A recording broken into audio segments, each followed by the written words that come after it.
First time in a long time, but back like I never left. Taking each day as it comes, you know me, I don't read ahead. Watch me burn down everything, BDE on the TV set. When I'm in control on the road, you can never really know what's up next.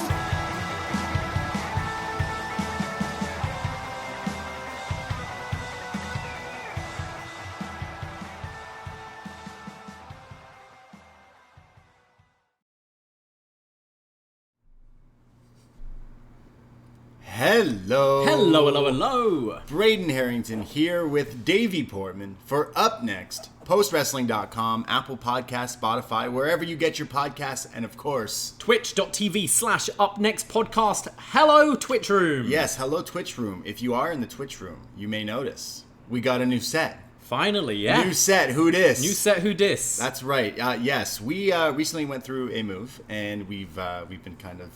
We're roommates and we record podcasts. That's what we do for a living. And we decided, why not make a nice little set for ourselves? So if you join in on the Twitch chats in the future, maybe you haven't joined us, come join us, because every Tuesday night we'll be hanging out here in our new set. We got the Spinner title, the best title ever made. Yeah. We got a WCW encyclopedia. We got Lucha masks. Io Shirai's mask. Yeah, Kyrie's La still Parka. here. Yeah, the whole set's here. So come check out on the Twitch, and I appreciate everyone with the kind words today. But yeah, you did a great job. You orchestrated this whole thing, because we kind of had a makeshift set before in the old place, in the OG BDE, but the new BDE is permanent.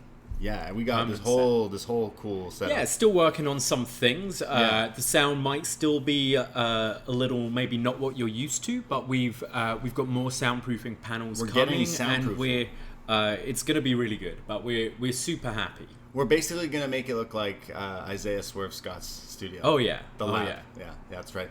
Yes, BDE row. Are we? BDE row. Oh God. Welcome to Up Next. We are your NXT friends, and we'll be talking about some NXT. But yeah, our lives have pretty much just been all about the move. So we finally are feeling super nestled in. We feel like we've just gone on a holiday and just never left. Feel on holiday. Yeah. I desperately need to work out how to work my blinds. Okay. Because we've been here 10 days now. Yeah. And the view's awesome, and I like being woken up early by the sun. But sometimes you do need to sleep in a bit, and I cannot for the life of me figure out how to make these blinds work. And especially today, I was lucky enough to get the vaccine yesterday. Yes, you're vaxxed. I'm your Moderna mate now. Have you updated your dating profiles? One of them. Okay. But yeah, my arm is really sore today. Right. And I was really tired. I'm buzzing off caffeine right now because I needed to. But yeah, I tried to nap earlier, and I was just desperately trying to get these fucking blinds to work. It was hard work. Yeah, I mean, we moved into this new place in Toronto, and our whole view is incredible. We get the view of the lake, we see the ACC and the Gardner, the highway here, beautiful condo, and then the one side is the CN Tower. But yeah, during the day, the whole place is just lit up so bright. We're not used to that, so we got to get some plants going. We're gonna grow some indoor herbs possibly, and it's we're not used to this, and my room is the only room that didn't come with blinds. Yeah. So I put up mine essentially didn't, because true. I don't. I made a makeshift thing that I just haven't fixed. I'm at the point where I need to message the landlord, and I'm like, this seems so embarrassing to go. Hi, I'm just trying to close the curtains. How do I do it? Yeah. But yeah, it's fine. You're hopefully gonna get jabbed tomorrow. Yeah, I'm gonna attempt to. Hopefully, hopefully I don't get microchipped or nanobot. I don't care at this point. I'm gonna do a quick plug. If you are kind of in the GTA, Vax Hunters Canada on Twitter, check them out, because that's how I was lucky yesterday. I went to one place and I lined up for about 30 minutes, took an Uber there, and the person in front of me was the last person to get it, and I was like, So it was North York, so it was a bit of a trip if you don't drive, it was an Uber or public transport. Then I went on this Twitter and saw there was a church nearby, so I quickly picked up a Burger King because I was starving, and went over, and it was so easy. Just walked in. Did you get the kingfish? The kingfish? Oh no, I got the Bacon King. Good. The burger. Yeah. Okay. And this second place, just walked in, sat right down, and got it. But what I'm mad about is I didn't get a sticker. Did you even get vaccinated if you didn't get a sticker? Wow. I wanted a sticker for the gram. So what are you gonna? You didn't have one. Instead, I took a photo of my silly face. Did you really get vaccinated? I don't know. I mean, my arm hurts. I think Right. I've been.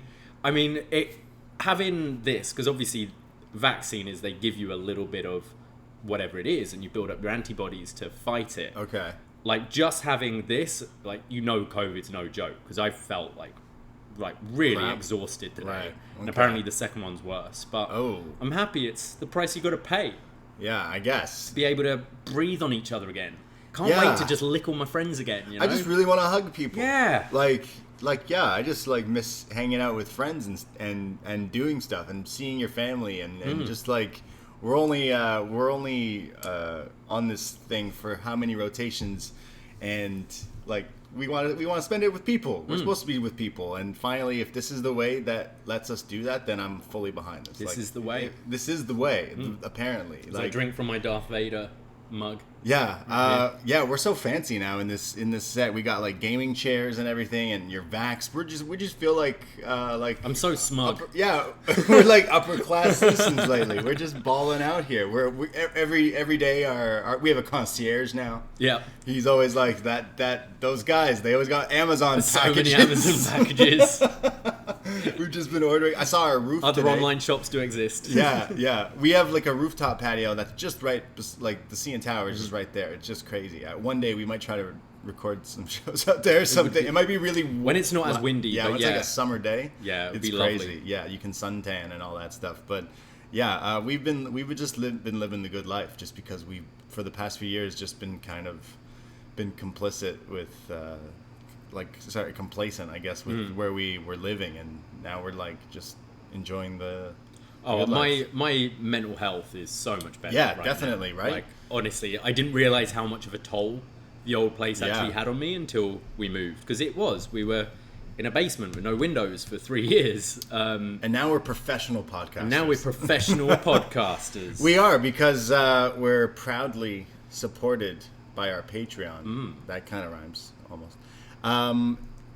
If you are a member of our Patreon, subscribe, because we're doing so many shows. Now that we have a cool set, we just want to record all the podcasts. All the time. And that's what we're doing. We had a wild week last week where we did a Up Yours talking about Pee-wee's Big Adventure. Yeah, Robert Frith picked Tim Burton's first feature film, Pee-wee's Big Adventure. That was wild. And because of Blood and Guts, which we also do because we do BD Elite every week, and join us again for the Twitch, but we did a BD Elite talking about Blood and Guts, but then we put the Facebook upNXT group, which is a secret society that you can join because we'll let any hooligans in. They all voted for a classic War Games review for reviews from the 6, and we ended up doing the 2000 Triple Cage War Games of WCW, which had nothing to do with War Games at all, but that was a wild. It had nothing to do with anything. It made 0 sense, but was a good fun review to do. Yeah, and then we have a bunch of shows that are coming up this week as well, because the May schedule is pretty stacked. Last month, April, we said to the patrons, hey, we're moving May 1st, so I guess all these people were like, yeah, I'll throw them $5 to hear some silly podcasts. It was our most biggest month that we've had here on the Patreon, and that's why we're balling out with all this stuff. So thank you guys. It all goes back into the pod. Exactly. We just keep putting stuff into the podcast. But we have some shows coming up this week, including a brand new Up Yours with post-wrestling icon, Brandon from New Jersey. Yes. Who is part of the BDE as well. Love Brandon. He's selected Samurai Cop. Yeah. Not seen it yet. I kind of have an idea what it might be about. I'm guessing a cop who's a samurai, and I can't. What? I can't wait. His pick last year, we did I Come in Peace, which was fantastic. Yeah, loved it. So Brandon always coming up with good obscure choices. So I'm really looking forward to this show. I'm sure it's going to be ridiculous. Yeah, there's going to be lots of laughs. Yes, I'm sure. And then I'm going to try to on the show coerce Brandon into plugging his first episode of The Last Laugh. Is that ever going to happen? I don't know, but I want a piece of it. Yeah. I want to help him out if we can. So we're going to get Brandon on the show for Samurai Cop. It'll be yeah. We're recording Friday, so we are. Can't wait for that. with WrestleMania Backlash just around the corner, we thought it'd be good to look at a Backlash that happened 20 years ago. I can't believe it's 20 years since this show. Backlash 2001, featuring the Brothers of Destruction versus the two-man power trip. All the titles on the line, IC title, WWF title, and the tag team titles. But if that wasn't enough, you've got a Queensberry Rules match. William Regal versus Chris Jericho in the Duchess of Queensberry Rules so match. Funny. Raven versus Rhino in a hardcore match. And my favourite, Shane O'Mac versus The Big Show in a Last Man Standing. Pay-per-view stacked. Oh, it's... I remember the DVD. I remember this clearly, and that's why Yeah. it's scary that it's 20 years ago. Yeah. So that'll be dropping this weekend as well. And then, of course, as always, it's a WWE pay-per-view. So we will be doing a watch-along this Sunday on this very Twitch channel, twitch.tv/upNXTpodcast. We will be doing a watch-along for WrestleMania Backlash, as well as our post-show. Yeah, so all the Backlash, because it's Backlash weekend, we'll be doing a watch-along, post-show, and our reviews from the 6, a retro review of Backlash 2001. So all the Backlash stuff. But that's what we're coming up this week. But I thought I'd give a little quick plug because we've just kind of finalized something we're doing next week. So clear your schedule next Thursday because we might be doing a recording on a Twitch, like an extra stream, Thursday night next week, with a special guest, W.H. Park, to do a special free edition of Best Match Ever, Hana Kimura. Yeah, unfortunately it was a year ago that Hana Kimura took her life, and we thought it'd be nice to do kind of a celebration of her work. Hana Kimura, I've seen a couple of her matches. She's definitely someone... Stardom in general is like a company I want to be more familiar with, and who better than getting W.H. Park to kind of guide us through the career of Hana Kimura. So we'll be stargazing and we'll be staring at some Stardom and talking all about it. So we'll compile a list in the next few days, and I believe a lot of Stardom, a lot of her matches are available for free on some of their stuff. So we'll be linking that as well. But the show will be out for free on this very feed, probably like the Friday or whatever. But that later that weekend. But if you want to catch it live, we will be recording with W.H. Park. So come check that out as well. But all the shows are out there. That's going to be a free one. But all the other shows that we've done, $5 a month for North American tier on the Patreon gets you access to all the shows this month and all the past shows. You can go through and cherry pick all the stuff you haven't checked out because it's only $5 for North American tier. But if you're insane like those World Champ patrons, man, then sign up, because for $25, you not only do you get to come on a show, pick stuff and all that, but you get to join us for watch-alongs. Like some of our people are going to be joining us this weekend as well. But you get Behind the BDE, which we haven't christened the new BDE by recording one yet. We need to do we one need to soon, do that yeah. soon. Behind the BDE, the most Absolutely. the most sought after show on the Patreon. But go support us there if you like what we do. But if not, hey, go give us a nice like, or I don't know, what do you do on the podcast app? You can give 5 stars. Yeah, give us a review, and also join the Facebook group. I think we're going to start moving away from the Post Wrestling Forum. So at the moment, we're doing feedback on both the Facebook group and the Post Wrestling Forum. But if you do want to kind of leave your feedback for NXT every week, subscribe to the Facebook group. It's absolutely free, and the community's crazy. It's great. The chat's fire. There's always lots of stuff going on there, and the community. It's one of the things we're super proud about this last year. Is I feel it's really grown, and I feel a lot of us have become really good friends. I'd love to plug the Post Wrestling Discord as well. I've been going in there on Saturday nights and watching the UFC and the boxing with all the guys in there. Phil Chair Talk does a great job kind of moderating that whole thing, and really fun. So if you kind of want to check out, there's all these different avenues that you can come and sort of hang with us and all these other fans and of wrestling, and yeah, it's a great community. No, I love what we've created and been a part of this past year and some change with the whole pandemic and such. It's just been like staying inside and watching. Thankfully, wrestling is this entertainment form that we all like that has continued throughout. They never stopped. And as fans before this, it was kind of hard finding friends who liked wrestling. So now it's like, well, now I'm stuck inside. So Now I have too many. Now we have everyone who's wrestling fans from all over the world, and I know you guys who listen to us, shout out wherever you are, and appreciate you listening. And it's crazy that wrestling already made this like weird niche community, but now along with like the pandemic and this podcast that we do, we've got like a whole squad. Like we're gonna show up to a Mania one year with just like 30 people. We're gonna look like a football team times 2. We're gonna look like a gang with all these. Oh yeah, just a bunch of dudes rocking the hoodies in upNXT hoodies. Yeah, don't we want to just get everyone wearing the hoodies at one point? And that's our final plug, because the hoodies are still flying off the shelves. ProWrestlingTees.com/upNXT. We have the upNXT podcast hoodies, the White Claw inspired Ralph the Raccoon. Hey, what about that Ralph the Raccoon video game that everyone was tagging us in on Twitter? Yeah, need to get on that. Apparently, there's a video game about a raccoon based in Toronto. Sounds maybe great. That's all that needed. We needed to leave Ralph alone and let him spread his wings, and now been gone a week and he's got his own video game. We were holding him back. We were holding him back. Well, now we got ducks and geese down by the lake, and we're thriving. And a lot of flies. Well, you can't let them in. By the water, so yeah, that's true.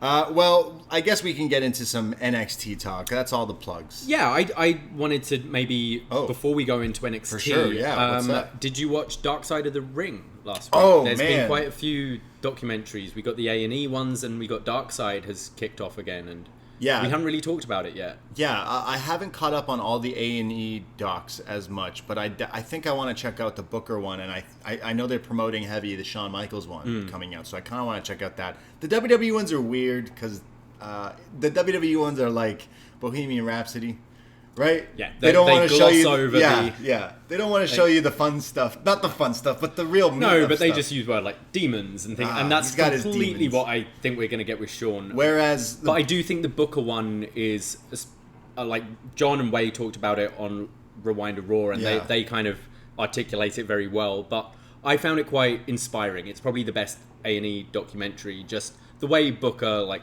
turned his life around from being in prison and stuff. It's quite an interesting story, and I'm not the biggest Booker T fan, but I did really enjoy that doc.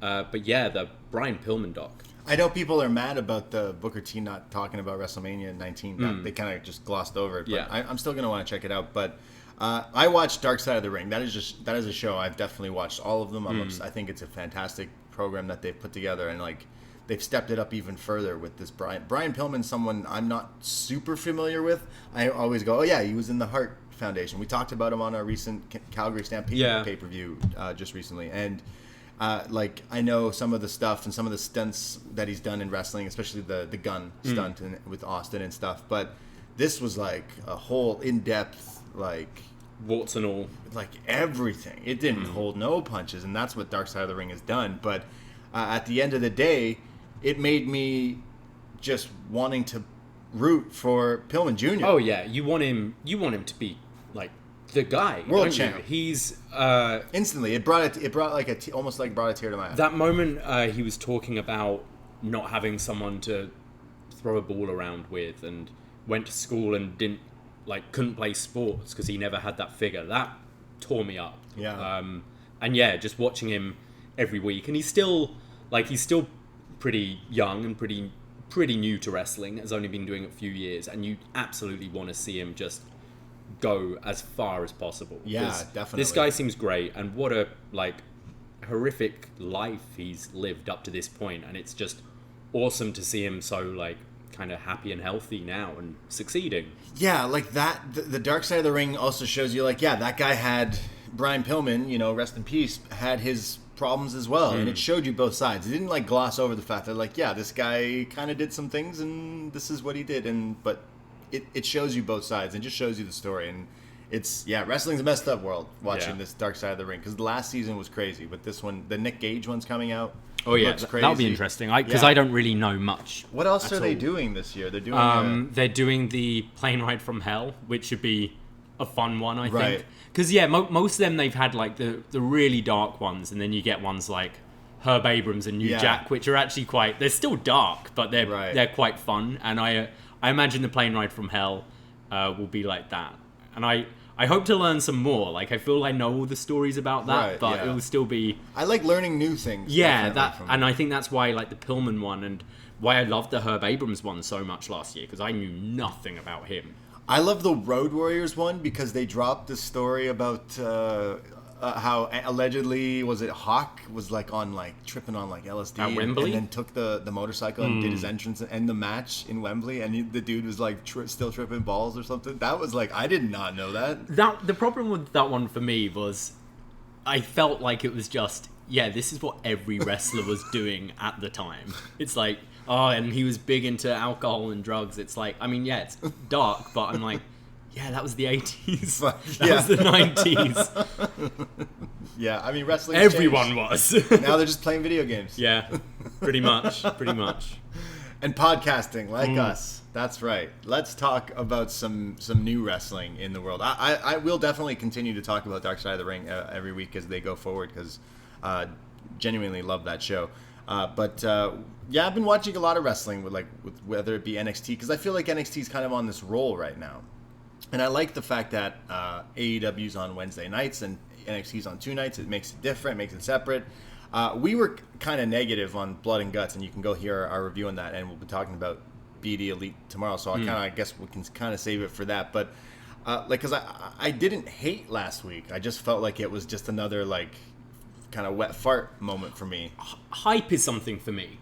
Yeah. If you deliver a good match with no hype, it kind of takes you off guard. But when you build something up so much, you gotta deliver. Yeah. And when it's that hyped up and it's just good, and then has the end like that, it does disappoint me. And I think maybe we were a bit overly negative based on that finish, but the match itself was fine.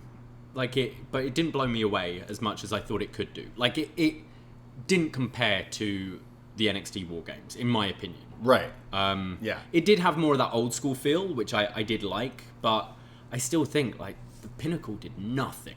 They just got beaten up for half an hour. There was no double moons. No. And I mean, NXT had double moons and Pat McAfee. You had QT Marshall mooning earlier in the show. Yeah, there was some moons. There was some butts. Blood and butts. But we'll talk some more on AEW, because we still love AEW. We just kind of thought it was a weird spot. But tomorrow's show looks stacked too. So Yuji Nagata. Yeah, can't wait. Blue Justice. Blue Justice. Yeah, can't wait.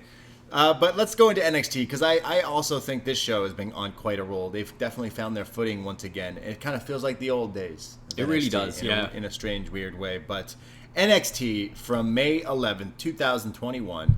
We start off with a recap of The Way winning the NXT Women's Tag Team Championships last week, and we'll see more of The Way later on, including right now Austin Theory in the ring with his X-Men inspired Way gear, with Johnny Gargano in his headband. He's really trying to get these headbands over. He's trying to force them to sell them. I like a headband. Yeah, you should get one. Especially not being able to have a haircut. I just been wearing my Brie Bella headband a lot.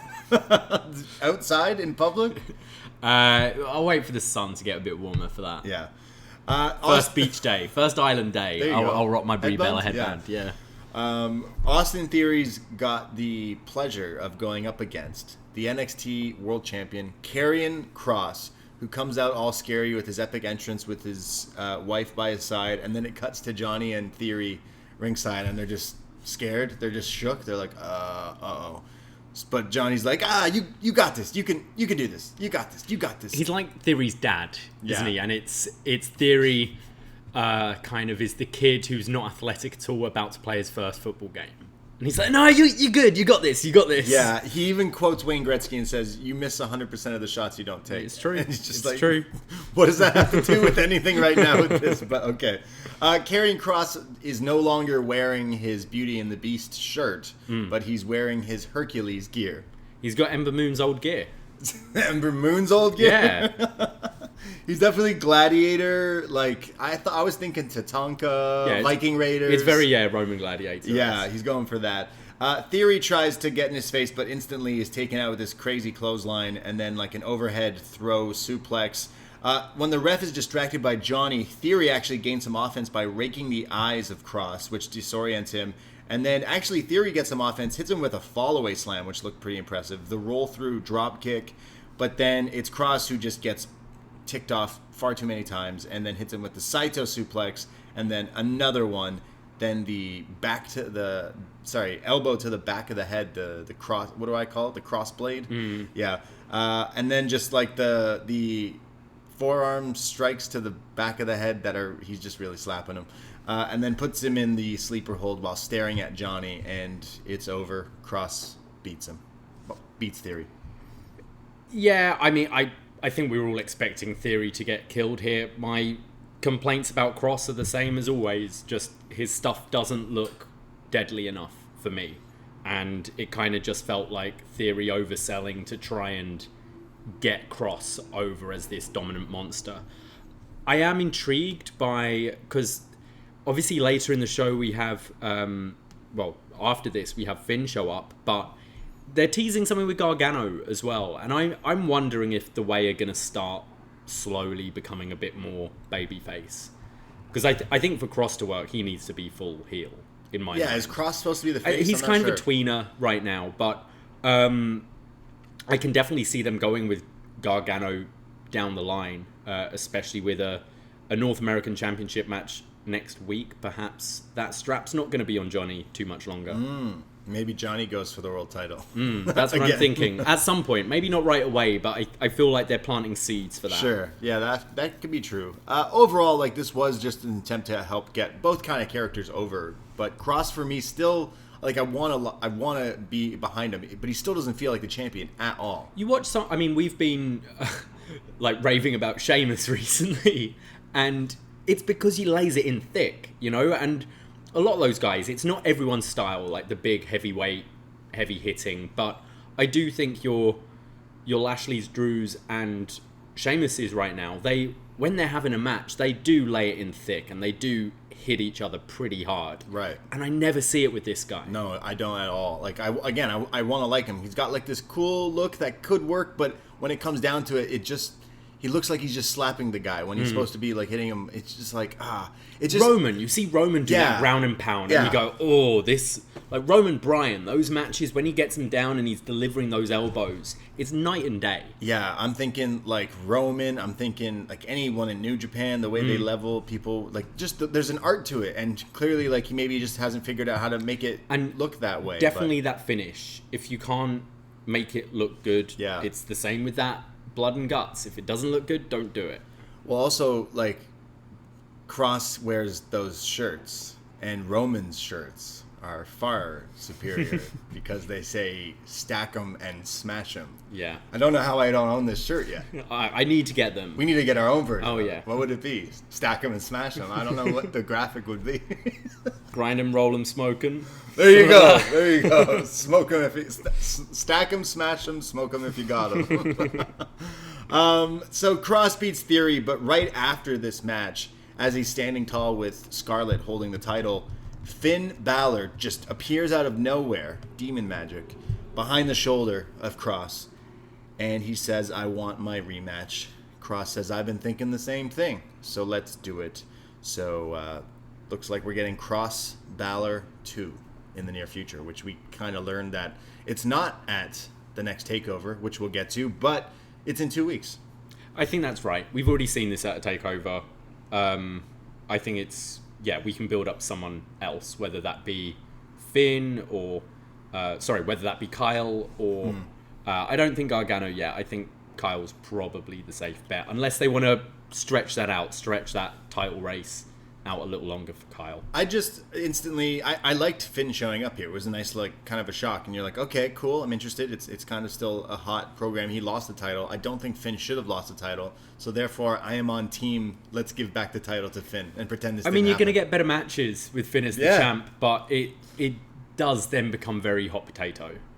Too bad. Let's go back to Finn. That's I like potatoes. Remember Finn? That happened to Finn back in the day in NXT, where he hot potatoed. Joe would do it, right? Wasn't it him and Joe, or was that Finn was only champ once, first time round? Oh, right. It was Joe and Nakamura. Got you. That's right. That's right. So we're getting that in 2 weeks. We go to Kushida, who shows up earlier today. He's ready for his cruiserweight title match. His championship is on the line. And then Raquel and Dakota show up looking mad fierce. They're ready for their match tonight. Well, Raquel is. And then we go to Leon Ruff in William Regal's office. And he is like irate. He's going crazy and says, I want a match it's like he wants a match with Swerve, and Regal's like, no. But he's like, I want a match, and he says, no, you're not allowed to compete tonight because you've been hurt. And he's like, well, I want my match, and he says no. So he starts screaming, and he like throws everything. So it's the doctors have medically cleared Ruff, right? But Regal feels uncomfortable about allowing him to compete. So he's upset. So he throws the knucks. He even throws the knucks on the ground. Yeah. Everything, and he leaves. I love this new fire for Ruff. When he first came in, he was just the smiley little guy. Yeah. Who had that North American title run out of nowhere, which kind of everyone was like, oh, this is a bit weird.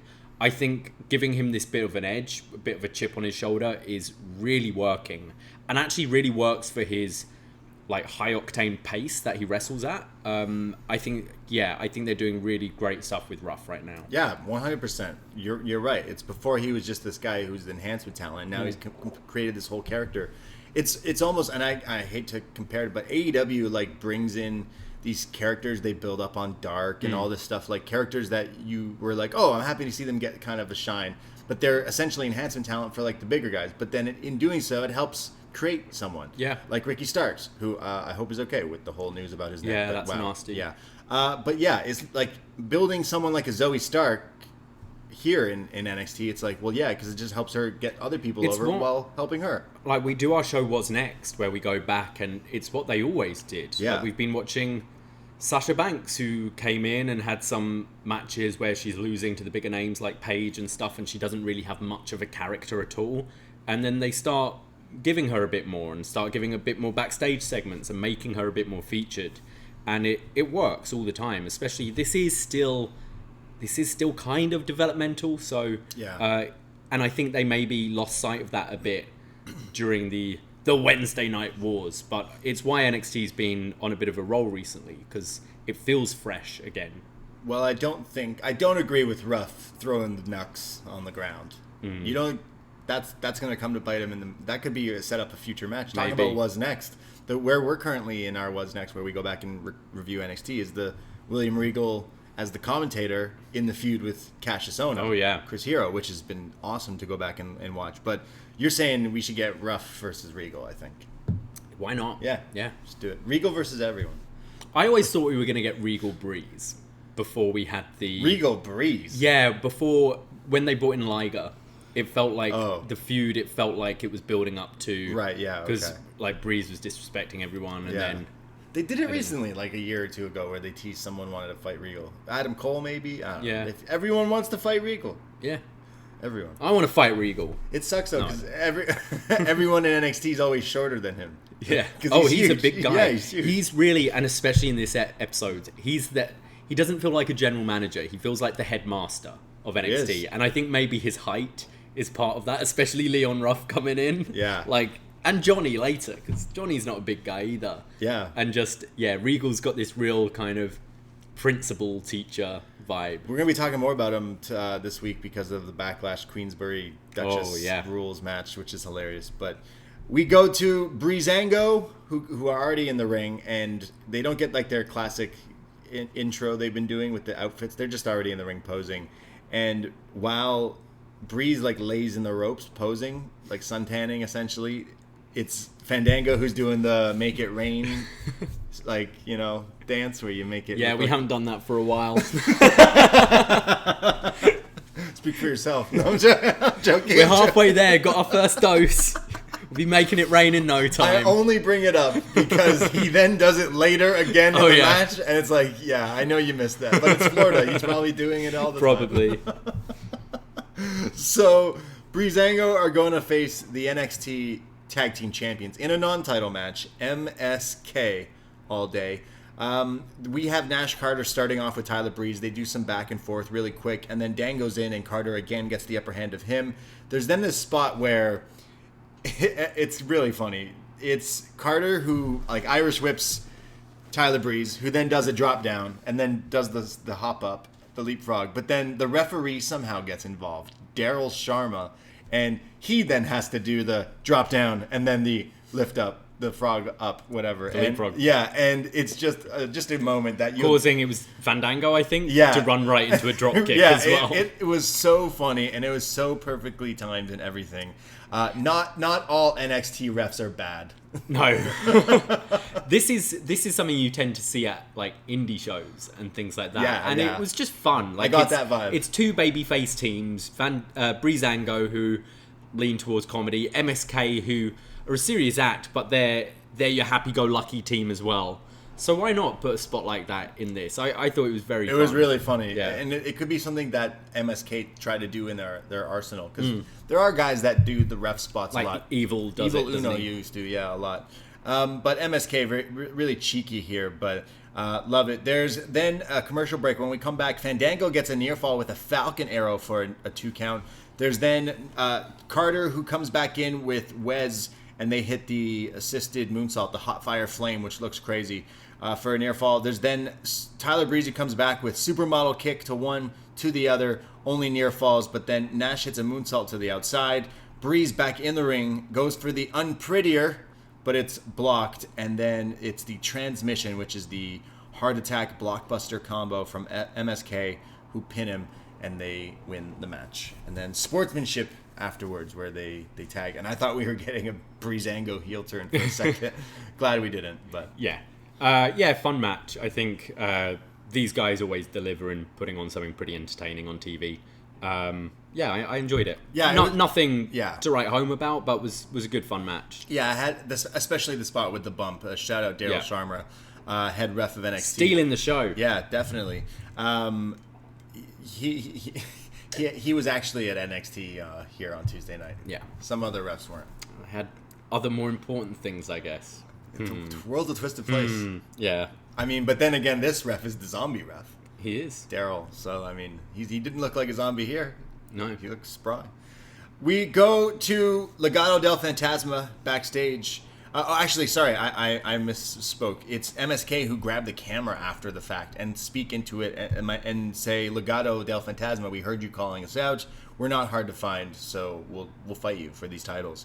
So that's kind of setting up that match that we thought we'd get soon. We see Regal's busy. He just cleaned his office up. You can see he put the Nux back on the desk. Yes. That was like the first thing he picked up to put on his desk. And in comes Johnny Gargano, who's all like fired up and is like, blah, blah, blah, blah, blah, blah. And I feel like you could show me the same clip of Johnny walking into Regal's office from like the past 5 weeks, but you could probably show me the same one and I'd believe it. It's always entertaining though. Yeah.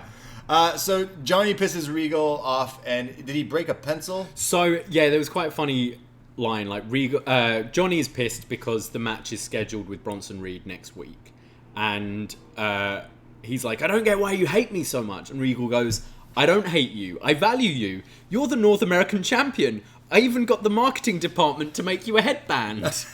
And you see Johnny stare at the brass knucks like he's going to swipe him off, and Regal gives him this look. He's like, all right. He picks up the pencil, but doesn't just snap it. He snaps it over his knee, which it's like, it's a tiny pencil. You don't need to do it over your knee. I found that quite funny. So William Regal hates this so much that later in the night, it's announced that William Regal has... Well, I don't want to get ahead, but the story now on Twitter that Gargano's pushing is... The reason the match is now a steel cage match is because of this. Because he broke his prized pencil. He's like, look, Ruff went in and destroyed your office. What happened to him? You gave him a match. But me, I get put in a steel cage? That's not fair. All I do is break your pencil. I thought it was funny, too. I love Johnny. And I'm liking the fact that maybe they're actually finding the footing with the comedy. Don't go so over the top that it's like blatantly fake.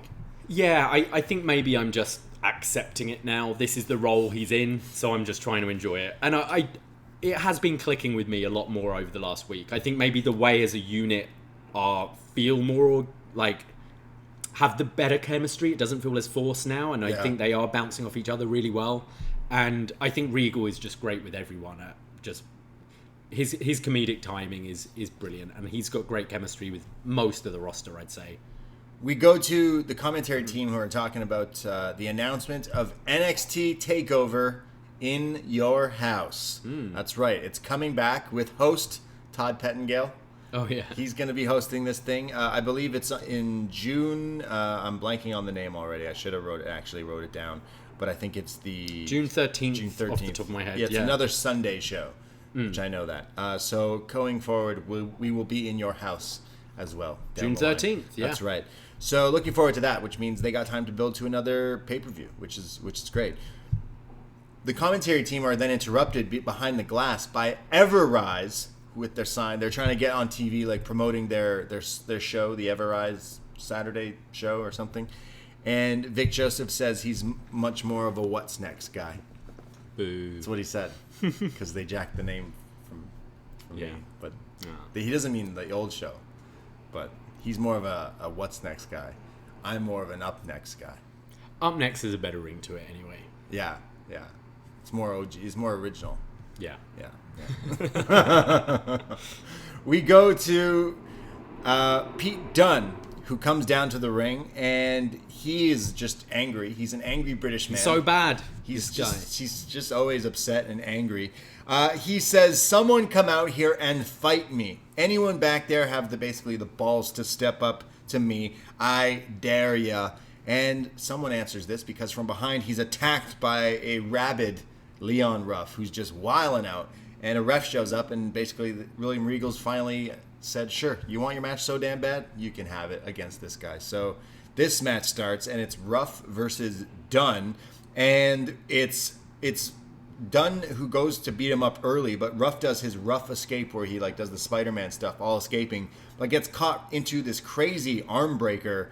And this is where Pete Dunne shows him that I don't like fingers, and he just goes after them. He breaks them, he bites them, he's bending them. Ruff is screaming, but then eventually gets out of it, hits this Hurricane Rana, and then a drop kick, does the lunatic lariat. He gets some offense, goes for the flying cutter, but gets a forearm in midair, and Wade says it's just like the bullhammer, because it was. Mm-hmm. And that means there's bad news for Leon Ruff, because there's this crazy inverted triangle submission hold from Pete Dunne, which just looks chef's kiss here. This felt to me like actually if you were in a fight and you get someone down and you just grab every limb to try and get them to stop moving. It's I'm going to put my forearm there, I'm going to grab this, and I'm going to elbow you in the head. Octopus. It didn't feel like a normal staged wrestling move. He's just I'm gonna hurt you. It was sick. It looked great. It's over. So Pete Dunne beats Leon Ruff just like that, and right after the match he goes back to Ruff, who's laying there, and then does the finger snap again, so he breaks his fingers. And so Pete Dunne's just a mean guy, breaking fingers, taking names. He doesn't give a shit. No, Pete Dunne. He's just He's the baddest man in NXT. Overall, I thought this was fun. It kind of served its purpose. Unfortunately, Ruff got to he's doing the enhancement job here, but it still kind of helps him get over. But he let his emotions get the best of him. This aggressive side, he's got to learn how to control his anger. Yeah, and do you think this is maybe going to kind of take him out next week as well, and Regal still isn't going to let him because his fingers are now broken? Because you assume he wants to get back at Swerve, which means there's a beatdown coming. Oh, because we'll learn why later. The eventual lead up needs to be Ruff versus Swerve one more time at TakeOver. Give him a damn TakeOver spot. I think they deserve it. Yeah. It feels definitely like I think I said this last week, the Dijak Lee feud of this year. Just some really good TV matches, and you go, actually, you know what, you deserve a takeover now. Yeah, let's see what you can do without commercial breaks and stuff, because you guys would kill it. But more, I guess, on that later. But overall, it was good, and it helps get Pete over as this scary British monster guy that he's just so mean. And I want to see him fight everyone, honestly. Still want that Daniel Bryan match. We're getting that. Oh yeah, we're getting more that feel that NXT used to have, that you don't have people in bubbles. Everyone is interacting with everyone. Leon Ruff has his feud with Swerve, but here he's with Pete, and I don't know, it feels more real. It feels like everyone is going for the same thing. It's like a cast on a show. Everything intertwines. Yeah, exactly. Everyone's stories are weaving in and out, and that's why you go, with the main title picture, you can see so many contenders. It could be Pete, it could be Finn, it could be Kyle, it could be Johnny, it could be anyone. It was strong. I like this.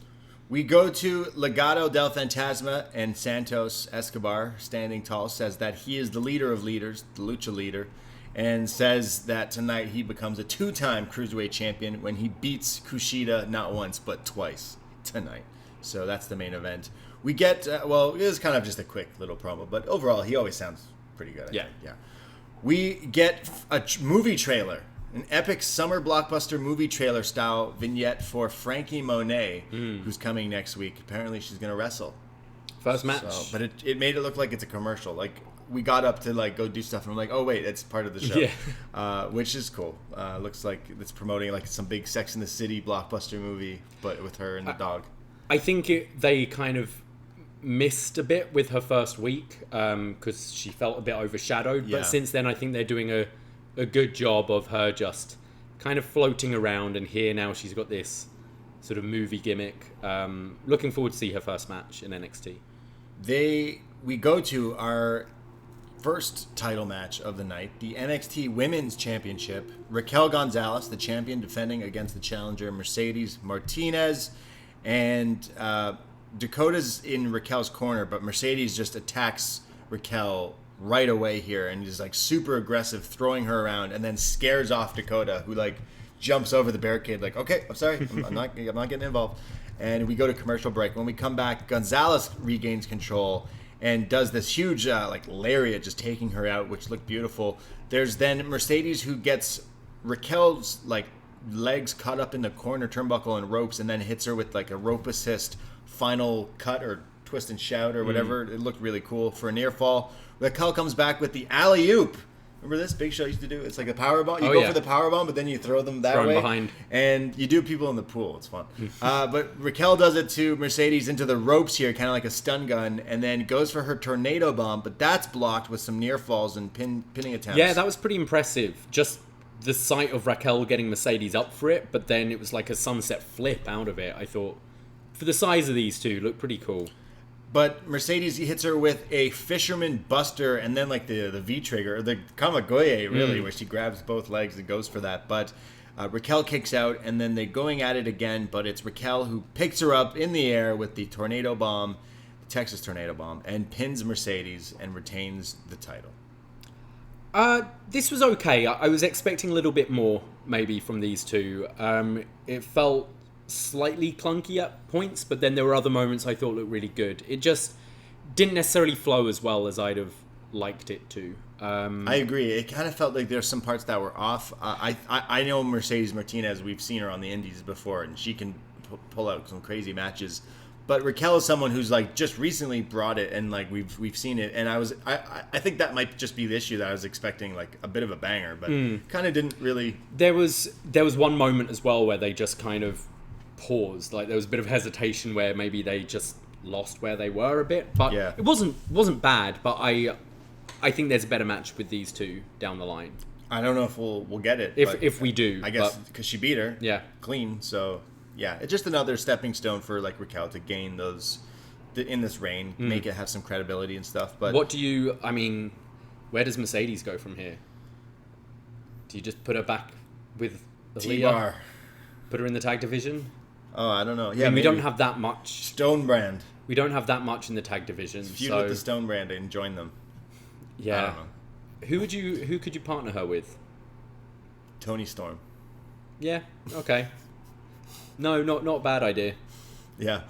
Overall, like I think both of them are great. It just maybe something didn't really super click. It wasn't bad. It was good, but yeah.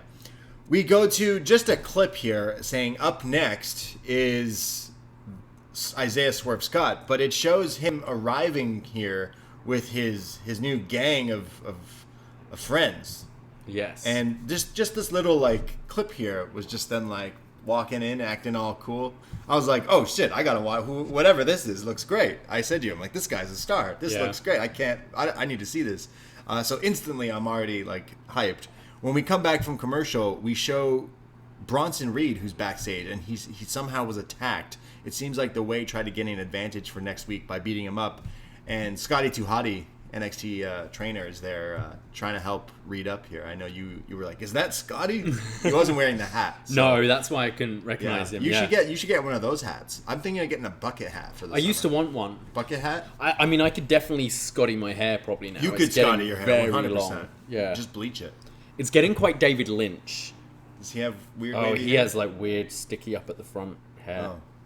You should I just... wouldn't mind being David Lynch. You could get like the Scotty wears the bucket hat and then you cut the hole in top and you put your hair through it. Dude. I mean, you can just buy them with the hole in. You can buy these things? I thought you had that's... He didn't cut the hole out. I'm sure he did in some of them. No. Especially some of those yellow ones. Yeah. I want a bucket hat like Schoolboy. So that's why Regal's mad that Johnny and them took out Reed. So he's like, you know what, Johnny? I'm done. You broke my pencil. You broke Bronson. He's getting you in a steel cage match next week. I thought this was the best Bronson sounded. Was this? No, this wasn't Bronson yet. We see him a little later, I think. Oh, it was him that announced steel cage though. Later he announces it. Yeah, that's right. Sorry. But William Regal's just more upset at Johnny at this point. But now we go back to the ring and we see all the lights are off except a spotlight on Isaiah, Swerve, Scott, and he says, it's about to get spooky. And then the music hits, and out come the rest of his squad as the lights and everything turn on, and the graphic says, Hit Row, which seems to be the name of this squad, this crew. They come down to the ring. They're all in their, like, urban street attire. They look like, basically, like a hip-hop record label. That's what they're going for before this. I literally said to you last week on this show when we saw the debut of AJ Francis. AJ Francis. AJ, yeah. I said, oh, it's Suge Knight. He's supposed to be Suge Knight. And little did I know that they'd come out this week calling themselves Hit Row, which is supposed to be Death Row Records. He's literally playing the part of Suge Knight, and I'm all for this. So Isaiah Swerve has the microphone. He says, they tried to make me something I wasn't. They tried to make Swerve's house and something cool, but whose house? Swerve's house. Well, no, that's not me. Swerve is a savage. Swerve is disrespectful. Swerve is a dangerous man. And so is this man. And then he passes it off to the Suge Knight guy, AJ Francis, who is now known as Top Dollar, who basically says, I've been everywhere. I've been in the NFL. I'm on A&E. I'm in XXL Mag. And now I'm on NXT. And then he just starts to like freestyle here. Someone tell the Acclaimed. You're going to hear bars from the Acclaimed tomorrow night on Dynamite, shooting bars here. But he starts to rhyme and mentions how he's nefarious and you're going to digest all his lines like a lariat. And then we are introduced to B-Fab, who is here. She is decked out with like crazy blonde kind of dreads and again looking all like pretty cool. And she talks about how she's traveled all over the world as well, working in the music industry, like with Juicy J, and she's the dime who makes the deal, and it's a done deal. And then we have someone we've recognized, Ashanti the Adonis, who's I loved his outfit. It's like these red suspenders. He loves his dungarees, doesn't he? I low-key want these, not in red, but maybe black or I don't know, something ridiculous. Don't. Just don't. Yeah, I know, but it's so they look so good. The vest was bad enough. But it's such a wrestling thing, though. I think it works. But so they say that this here is the Hit Row, and we produce hits. We are the Hit Row. So these guys letting NXT know that they're the new unit here, a new faction with Top Dollar, the Adonis, and B-Fab with the leader, Swerve Scott. There's no reason why this guy shouldn't be the guy in wrestling in a year or so. In like pro wrestling. He's honestly like his matches are great. He looks great. He's now got a faction where, Ashanti didn't talk, but the other two sounded great. This doesn't feel like a gimmick. It doesn't feel like we've got four guys thrown them together and being like, oh, you're going to be like this hip-hop label. It feels authentic. It feels like who they actually are. And I even like in his promo how he was, I'm been having to say like Swerve's house and all this. Like, that's not me. This is me. I love this. I think really the sky's the limit for these guys. Well, that wouldn't be a Death Row. That was more of a East Coast record label. That was P. Diddy. Sky's the Limit? Yeah, My bad. Yeah, it's okay. What's your favorite? You know, I get all my West labels Coast, confused. East Coast. Yeah. I myself, I have the strange fascination with Suge Knight. I always found him to be interesting. I've watched so many documentaries. I've loved the movies where he's been featured in and stuff like that. I really think he is a real life wrestling supervillain, and he's in jail and probably will be for the rest of his life. And I just always found him fascinating. He's such an evil, mean guy, and I always thought like wrestling could take from that. And it seems like for some strange reason, this all makes sense. We've seen him swerve in the studio with the friends just passing by. It's like, what are they doing? Are they making music? We said that on the show. What are they supposed to be doing? I don't know, but it looks cool.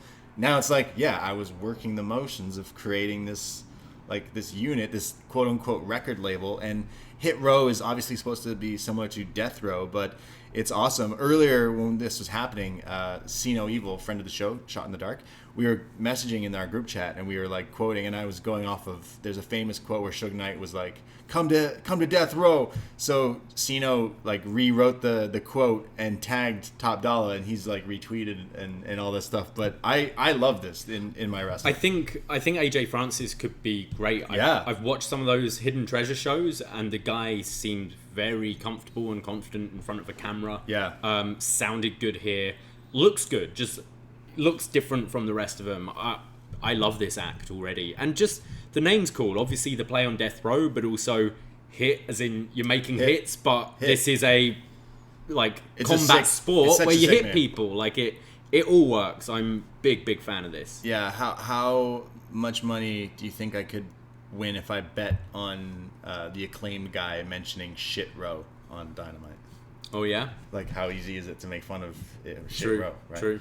But I love this. I think this is great, and it obviously is mixing two of my favorite things, wrestling and hip hop and music and stuff. But it even if you don't even like really know too much about that, and you're like, this is lit, this is so cool. It looks the part. It doesn't feel fake. He looks like an actual star. I think Swerve Scott proved in this alone that like this guy should be like a guy. He really should. Like he could be NXT champion and can go further than that. And I love the crew. They looked the part, and they all kind of had their little parts, and it was a great first impression, honestly. And the theme song is lit, and I want to hear more of like the raps and stuff, and maybe they become like the tag team, and then B-Fab can wrestle in the women's division, and who knows, but like you said, the sky's the limit. Sky's the limit.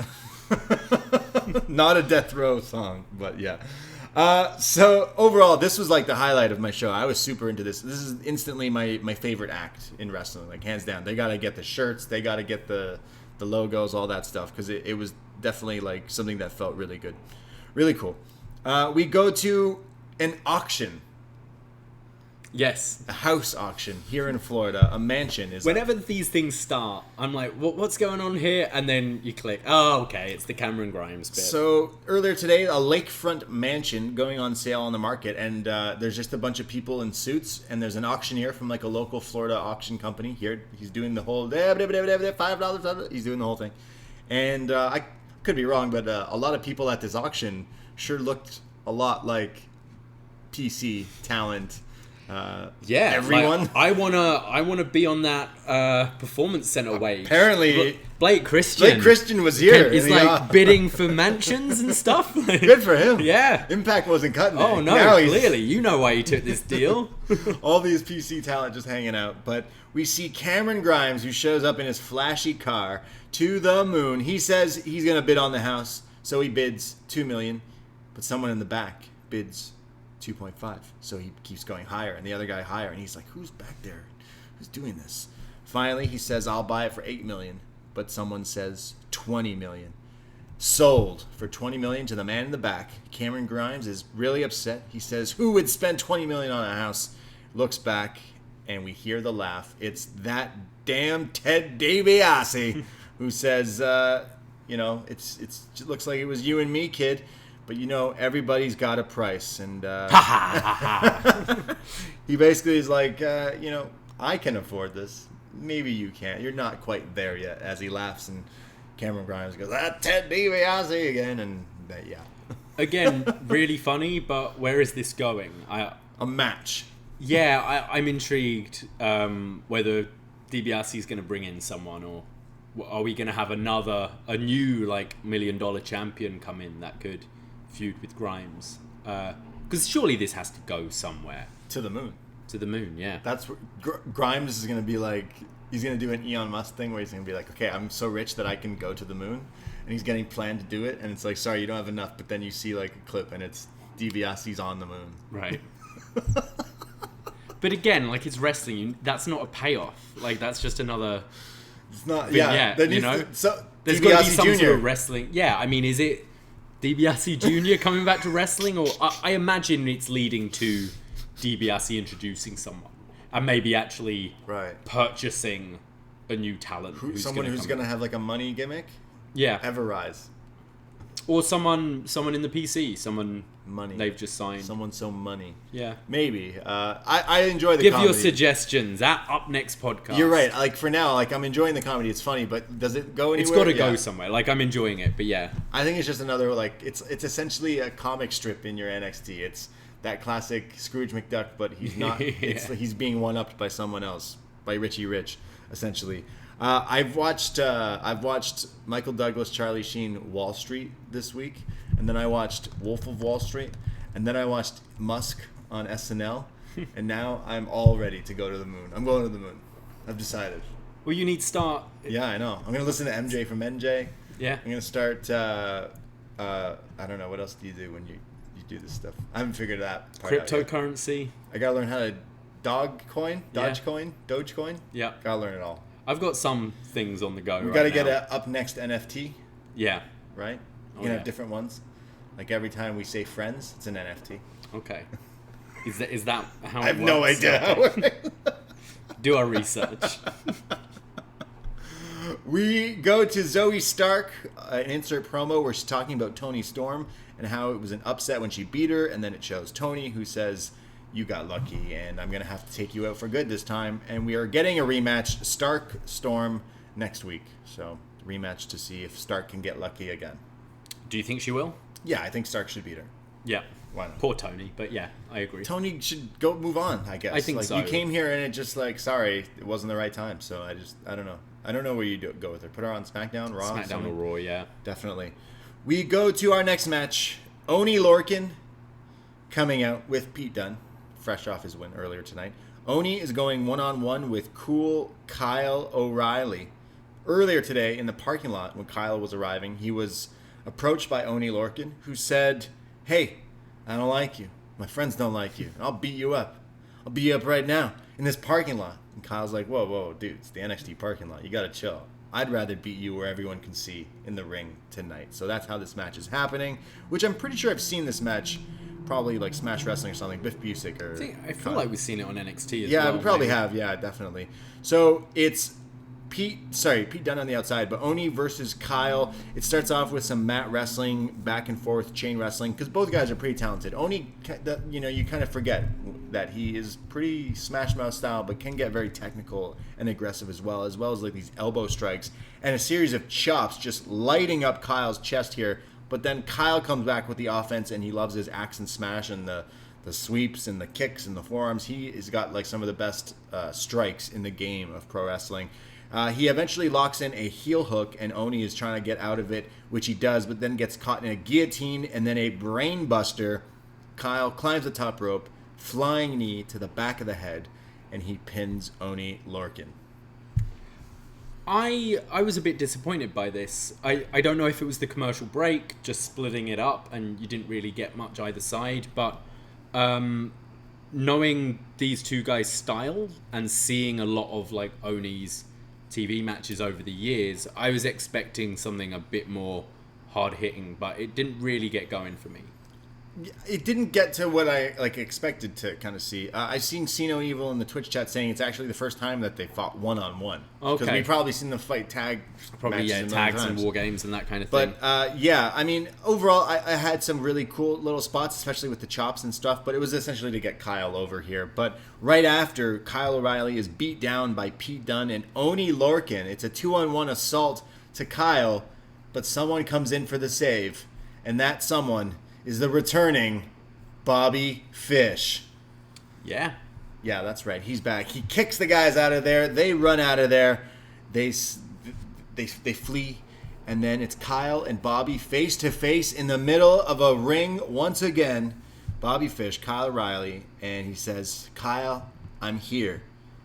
And Kyle right away goes, I thought you'd be at the Seminole County School Board meeting. What are you doing here? That's why Pete and Oni left real quick. Oh, Wait, yeah. no, I don't want to be anywhere near that guy. No, Kyle says, "Bobby, you're here, but actually, kind of doing my own thing right now." He literally says this. He's like, "I'm kind of doing my own thing right now," and Fish is like, "Yeah, I know, that's cool. I'm just telling you, I'm here. I thought I'd help you out." He's like, "I had some issues with these guys as well." Yeah, They took him out in War Games. Yeah, they hurt him. They injured him. He's like, "I got some things on my own, and I thought, I'd help you out." So it's kind of like a respect thing. But I love Kyle, but it was kind of a cold shoulder here, where it's like, "Hey, how you doing?" It's like I guess it's not really the same, but it's like you're at a Starbucks and you run into an ex. And you go, "Hey," and they go, "Hey," and you're just like, how you doing?" And they're like, "I'm really good right now, but like, hey, sorry, I'm just on my own thing. I don't want anything to do with you. Like, fuck off." And it's like, I was just saying hi. I don't know. I do think we'll see them tag, but like a one-off thing against these two, and perhaps that's when you bring Cole back to like take out Bobby. Damn. To like heat that feud up again, because we know that's not finished, that feud. Sure. But I like this. It was a genuine surprise. I quite like the interaction at the end between the two.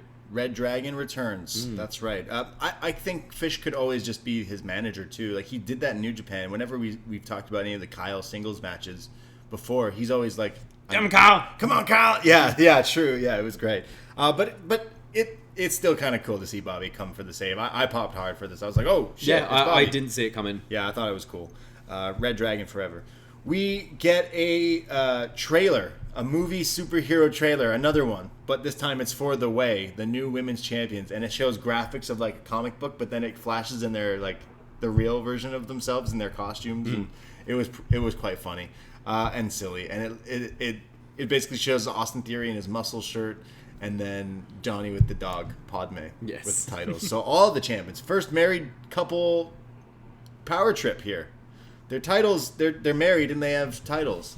Steph and Triple H did. But in NXT. Oh, in NXT, right.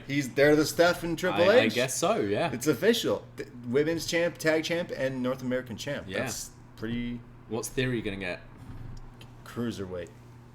You might need to cut a bit for that. World, he'll get the North. Johnny will get the World. Yeah, okay. The women will be the women's tag. Bronson wins the North. Theory gets the North off of him. Johnny gets the World off of Cross. The Prophecy. The Prophecy. Prophecy 2.0. There needs to be a pun in there with the Way, but the Propha Way, it doesn't really. The Prophecy of the Way. We'll work on it. Yeah. At upNXT Podcast. Yes. It's the Prophecy for the Way. Booking it. Everyone listening is like, "Guys, all you did was shit on the Way, and now you're booking them as the champs." Fuck it. Kip Sabian's great too. Yes. Hey, Sheamus took you how many years? 11, something like that. He just needed to put on that hat and that wife beater and the jacket, and that's it. He pulled the part. He works. Yeah. Everything that I once loved, I now hate, and everything I hate, I now love. Yeah. Fuck Sting. I'm kidding. I love Sting. I haven't seen him in a while. Did he come out? We'll see him tomorrow. We go to Bronson Reed, and this is where we get the reveal. He says, "I'm sick of you, Gargano. I'm sick to death of you. Theory, I'm sick and death of the Way. So I met with Regal, and he's given me what I want. Give me what I want." And that's next week. Steel cage match. North American title on the line. And, so that's what we're getting. And it sounds like it could be a good match. NXT's on a roll. I see Bronson winning with the tsunami off the cage. Gee, the Johnny? The Rikishi spot. Oh Rikishi my Val God. Venus. Book it. Yeah, do it. Was that Backlash 2000, that one? Ooh. Or it might have been Fully Loaded. I can't remember. Wow. But that was a good match. Tsunami off the cage next week. I'm calling it. Yeah, New definitely. North American champ. But as I said earlier, I thought Reed, this was his best promo. I thought he sounded really good here.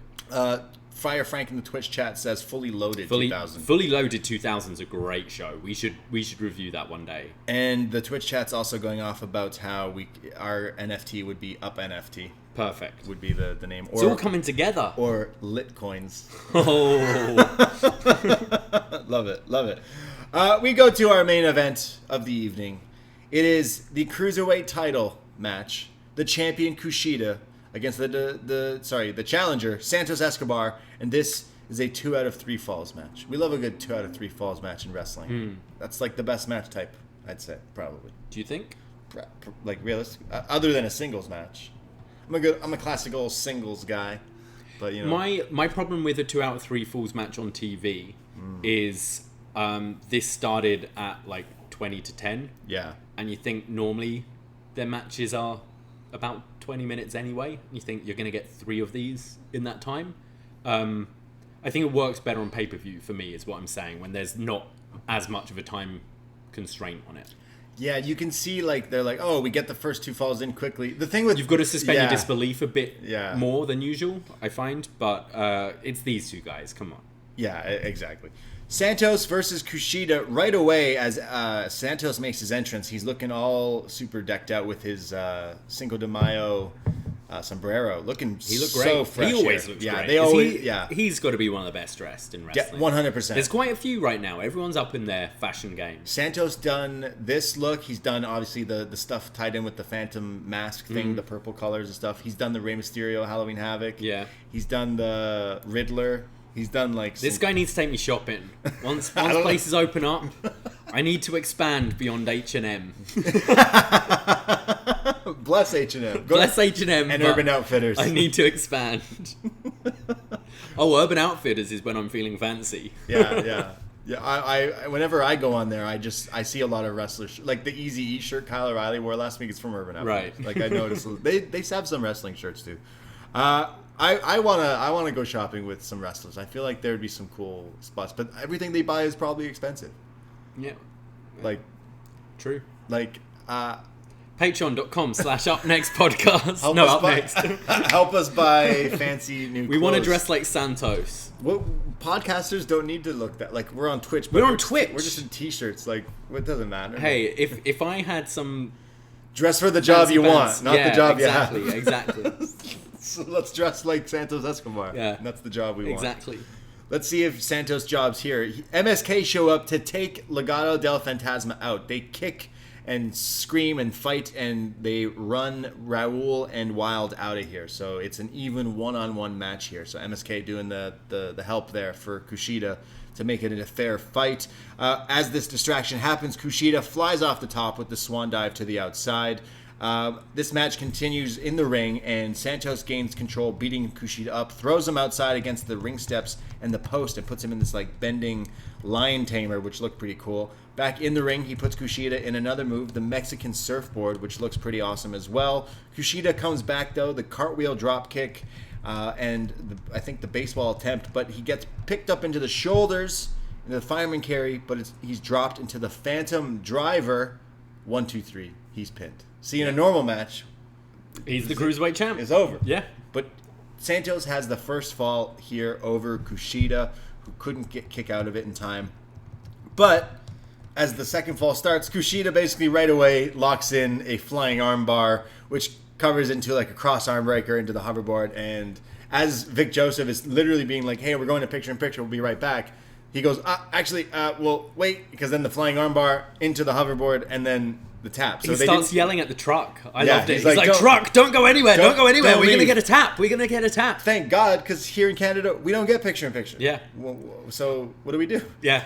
I quite like that, actually, sort of Vic yelling to, like, stop, don't go to commercial. It's going to happen. Yeah. It makes it feel like my complaint from earlier. It's, you got 3 falls in this point. It made it feel kind of sports-like. Oh, we might see something here. So hold the icy hot commercial for a sec. So they didn't go to break right away, and we get to see the tap out, which means it is now 1-1 with 1 fall to go. Then they go to break. So good on Vic there. When we come back, it's now Santos who hits him with the tope suicida headbutt to the outside. He's got one of the best suicide dives for sure.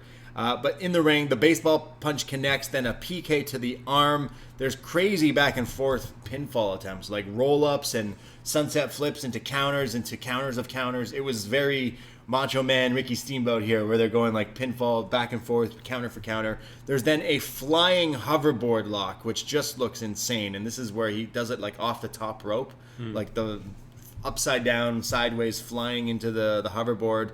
But then Escobar crawls and gets to the ropes, but then he's turned back into the middle of the ring where he tries to get the ropes again, which he eventually gets out of it, which was a great spot. I love a good reaching for the rope spot and submission hold. He gets out of it, but Kushida hits him with the, what do I call it, the hatch suplex.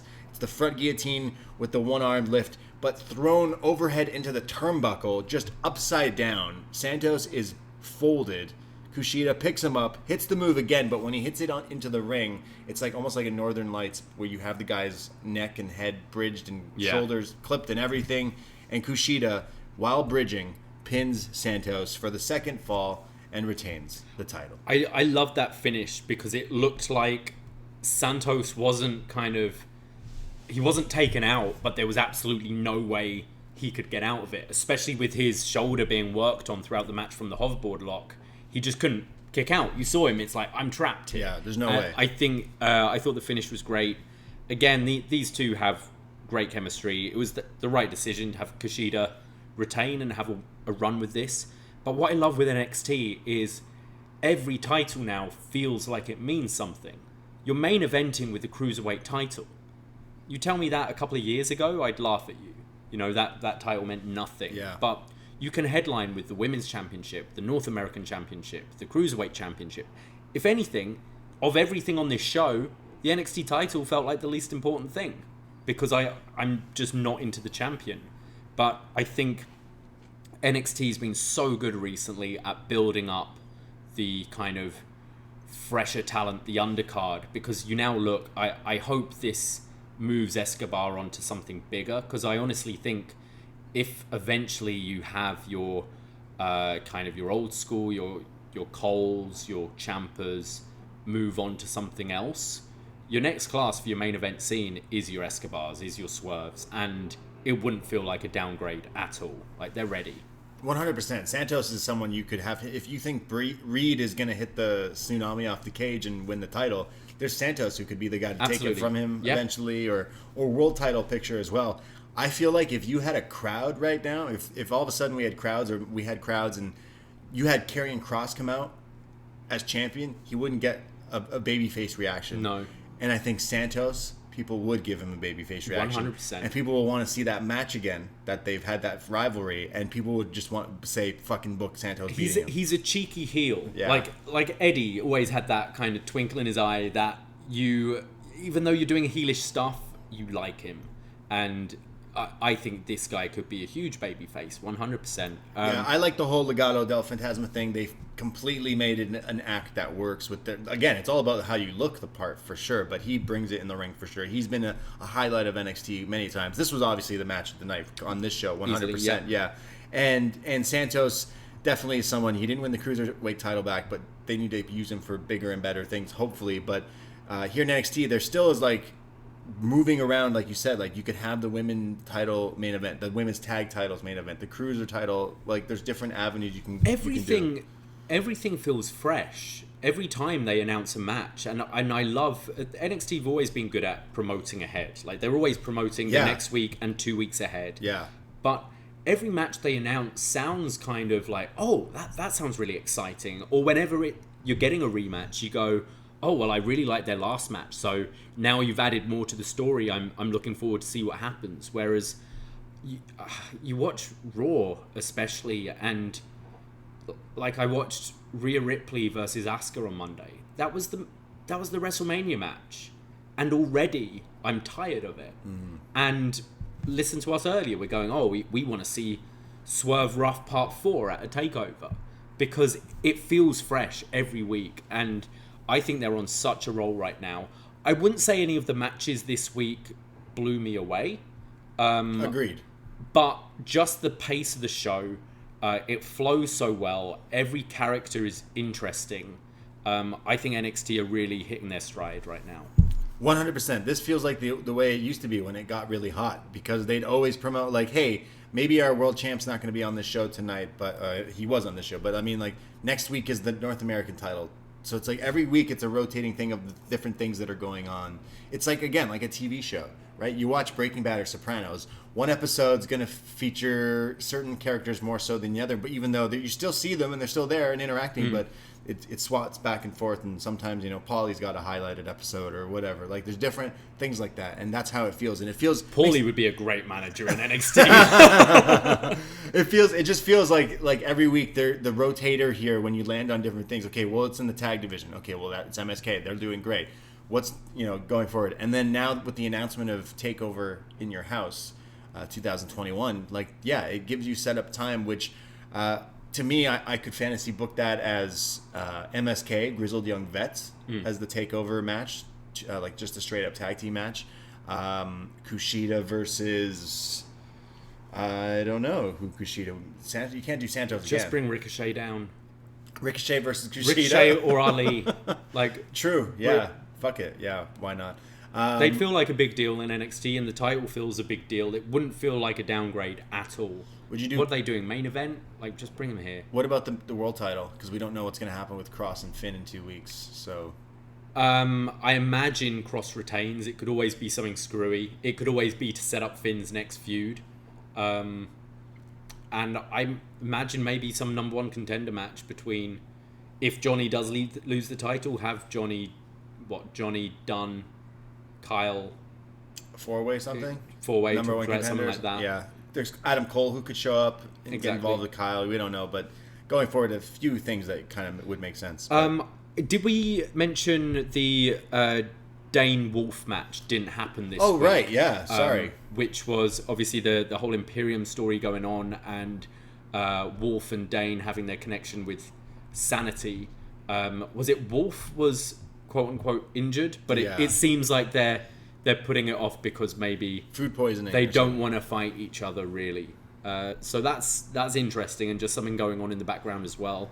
And thank you to Sino, who said that on .com. They did a kind of mutual respect angle between Raquel and Mercedes backstage. Okay. And apparently Dakota threw like a dirty look at Raquel for kind of showing her that respect. So that feud is also just bubbling under the surface as well. So, that's in your house. Dakota versus Raquel. You think that soon? Yeah. Okay. It's TakeOver. Got to do it. Right. I don't know what you would do. Where does EO slot I'd maybe in, do a different match and then have the turn at In Your House to set up for the next one. True. But lots going on, and honestly, I'm kind of enjoying all of it. Yeah, right this now. was a great from episode. Top to bottom. Yeah. I'm interested in every story. Yeah, everything feels fresh and moving forward and setting up. And it feels good when they tell you that there's a takeover, so you know you have something to kind of build towards. But even before that, in 2 weeks, we got a world title match. Next week, we got a North American title match. So they're promoting big weekly shows. They've definitely found their stride once again. The footing is back. We're fine here. Yeah. And everything feels good. And the way this show, the reason we do this podcast is we fucking love this show. And certain times in the past, there was a little bit of a lull where it kind of felt like something was off. And obviously a pandemic like effects and stuff like that. No crowds and stuff. But overall, like, it feels like things are moving, and it makes you go, oh, I can't wait for next week and stuff like that. And it feels good when wrestling kind of hypes you up in that way. That's why we watch it. I watch it because I want to like it. I like it. And yeah. It woke me up. I'm over my vaccine now. There you go. Like, I'm energized from this show. You want to put Raw on? No. I need a vaccine for that. Yeah, exactly. But that was NXT. That's what we thought of NXT. We read your feedback, your comments or questions here. You mentioned the post-wrestling feedback thread, the forum there. I believe if you're still a patron of post-wrestling, you can use the forum. So we'll still post up there. But I highly recommend to join the upNXT Facebook group, because we'll post up there every Tuesday night as well for a feedback thread. And I've already seen some postings, so if you have any there... I'll take the forum and you take the Facebook. For sure. We start with Fire Frank, who says, fun show that seemed to fly by. Enjoyed the tag match. The women's title was a really good brawl, and Santos Kushida was a technical war. Shout out Hit Row with a great debut promo. And that damn Ted DiBiase. Finn is here and coming for the title. Bobby is back, but Cool Kyle made it clear they're still buds, but he's on his own now. Should be interesting to see where Fish goes from here on his own. Got the next couple weeks already set up with big title match. NXT is in a groove now. 8 brass knuckles out of 10 for Regal's birthday. Was it William Regal's birthday? And what a week to be talking about the Queensberry Rules match. It's Wonderful. all about Happy William birthday, Mr. Regal. Wow. We go to the Facebook group feedback thread here. It's Corey who says, not a bad show by any stretch. Felt like the women's title match was the weakest match on the card. It felt like neither alignment was clear and the audience didn't care for or booed both women. I really hope Raquel steps her game up in the ring as well because as it stands, she's a huge step down, no pun intended, from Io's reign. Sort of shocked she didn't show up afterwards, but I guess they are saving that for down the line, referring to Io. He continues, Kushida Santos was an absolute banger, and I enjoyed almost everything about it. My only gripe was that it felt like it could have went on for another 5 to 10 minutes, and it would have been better. I agree. Yeah. Okay, we go to Andrew from Cape Breton. One of the common criticisms of NXT I hear on the show is that of Vic Joseph. It felt tonight he was going out of his way to try and sound as intense and enthusiastic as he could. It's something I miss with Mauro Ranallo. I thought Vic really showed up today and did a great job and really helped with the Cruiserweight title match and making it feel important.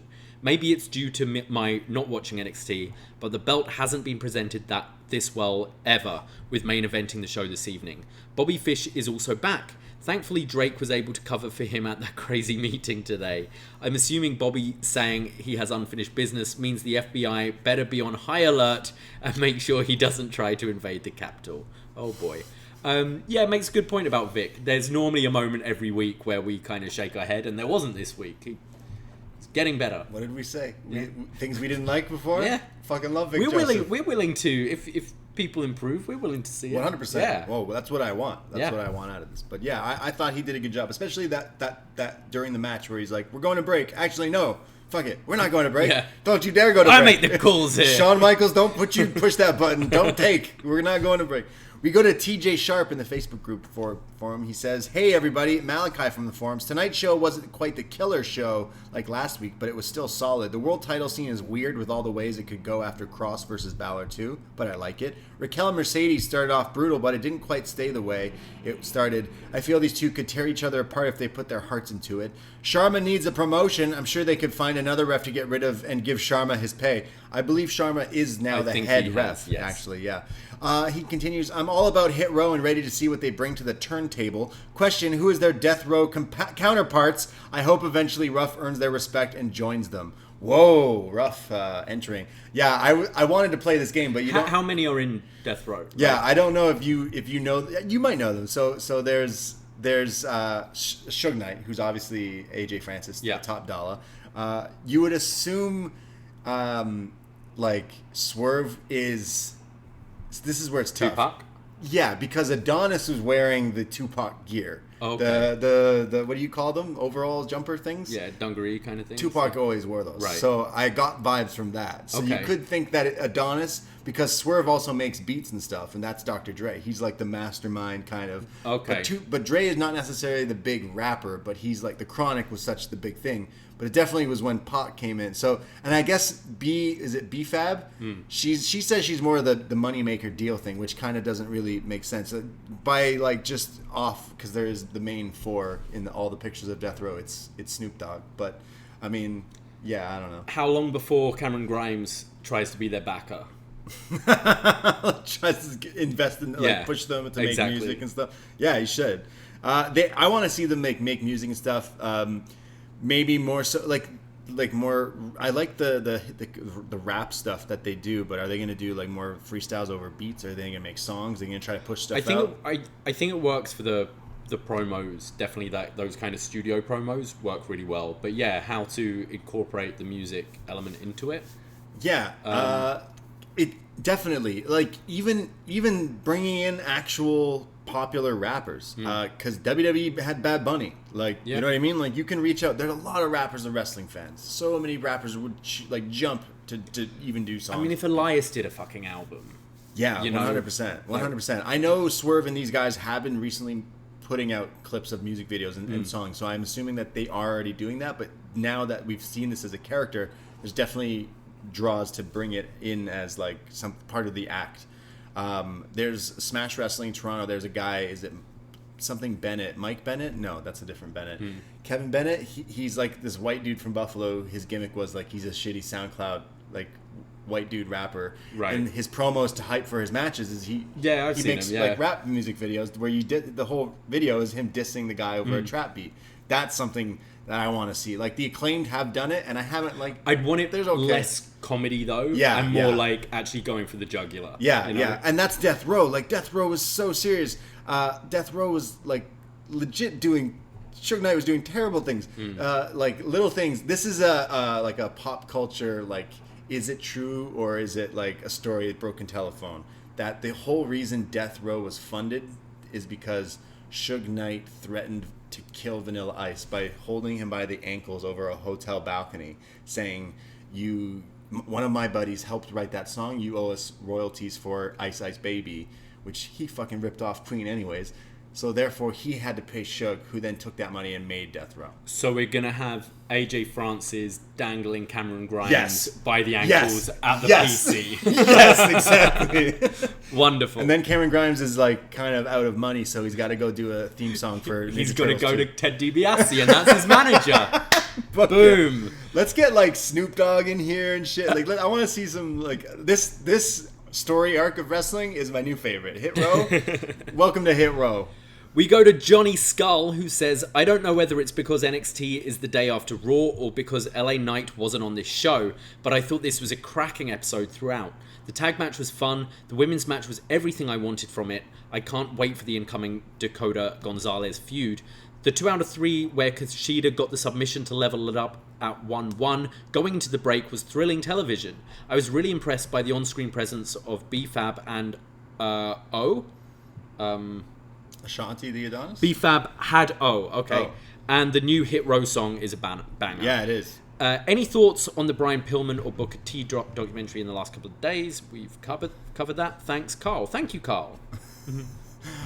We go to one last one here in the Facebook thread from Charbel. The chosen one. He says, this is my NXT. This show is getting back to where it's supposed to be. New talent, new matches, video packages, and awesome wrestling. Hit Row, like what the actual F. So hype and so ready. Nice. Wow. Look at Charbel even editing now his feedback. Yes. He's moved on to the Facebook and he's being polite and stuff. No dirty words. Yeah. So he just said F. He did, yeah. And finally, we go to Magan, who says, NXT experimenting with their main events lately continues to pay dividends. Kushida and Escobar shut it all down. Santos is ready to move up the ladder as he loses nothing here. Vic Joseph's call before the final commercial break was aces when Kushida quickly got the second fall. Grimes continues to hit outside of his pay grade, and as his ongoing saga with DiBiase goes on, Scott has finally figured it out with his new stable Hit Row. Top Dollar's got some bars. Karrion Kross is looking a little too vulnerable in the ring by giving Austin Theory some offense. I will admit seeing Finn Balor appear out of nowhere was a neat callback to 2 months ago. NXT's attention to detail is often underappreciated. Yeah, I didn't even clock that, but yeah, Kross did the same, didn't he? Running back the rematch in 2 weeks leaves TakeOver In Your House main event up in the air. Daryl Sharma stole MSK versus Breezango. He's got some hops. Gonzalez versus Martinez was a physical war of attrition. Curious choice to put in the second hour as opposed to the main event. Fish returned and he sees that a lot has changed.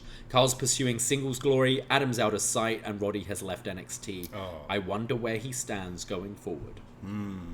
Yeah, he'll definitely be involved, I assume, once they're ready to pull the trigger on the Cole feud again. Well, it seems like you guys are also interested in this week. It was a hit. Yeah, NXT seems to be on a hit. Row. Yeah, that's right. Well, hey, thanks for listening to us talk about NXT. We do this every week with upNXT weekly shows, and this one's free. BD Elite, talking all about All Elite Wrestling's Dynamite every week. That's free. Join us both Tuesday and Wednesday nights, 10:15. We go live after NXT. We record this show live on Twitch. And then Wednesday nights, we do that right after Dynamite as well. And the Twitch is just popping off because we're doing our Backlash watch-along this Sunday. And then we'll stay on and do a post-show. And then we clip that and turn it into a little podcast as well. So patrons, that'll be in your inbox. For all patrons, we usually make that one.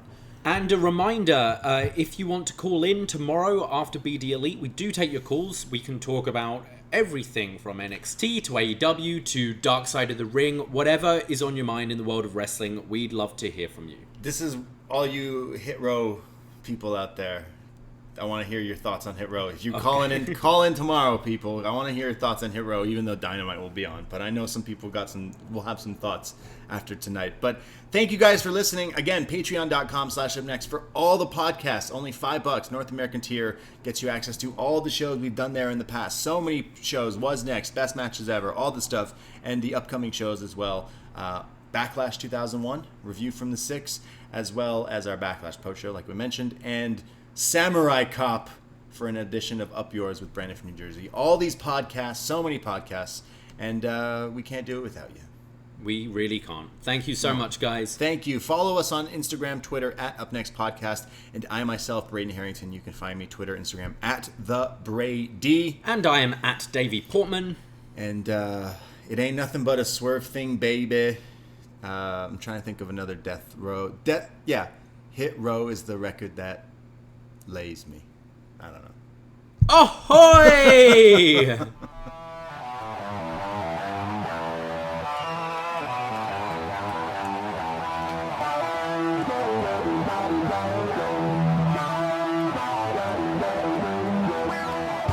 First time in a long time, but back like I never left. Taking each day as it comes, you know me, I don't read ahead. Watch me burn down everything, BDE on the TV set. When I'm in control on the road, you can never really know what's up next.